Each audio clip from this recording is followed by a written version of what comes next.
I'm Sue Tronser. We had a staff of about 6 or 7, I suppose.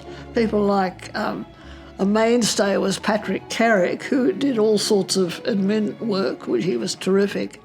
Lorna Lander was there. Vincent was sort of part-time. Gwen was the chair of the board. And I'm just trying to think, and Dick Letts came as the director. There were a couple of other people. It was a very small staff, very, very small. I suppose I did music as part of my arts degree at Sydney Uni, so I got to know a few musicians, composers and things there. Then when I joined the ABC, I was for a while, working for the old 2FC, which was the precursor of ABC Classic. And I think there was a bit of a tension between the two groups to some extent. It sort of wore away, and as more young people came into composition, and I mean, I'm amazed how many young composers are these days. There are just so many of them.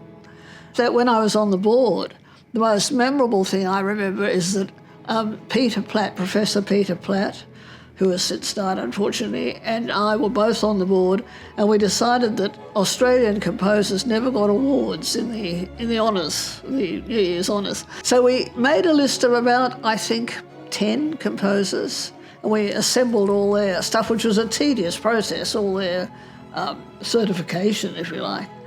Anyway, we finally, in the end, I think we got 6 people on those awards that year, 6 composers.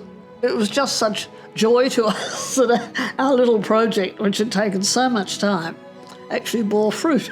I think it made a huge impact. I mean, art music, I think it was neglected because people couldn't relate to it a lot. And I think it wasn't until those barriers started breaking down that it made it easier. And of course, recording was, in the 50s, 60s, things weren't recorded very much, except by the ABC. Most recordings were made by the ABC. And then that began to, there were small companies started to make CDs, and there was just a lot more activity, a lot more performances.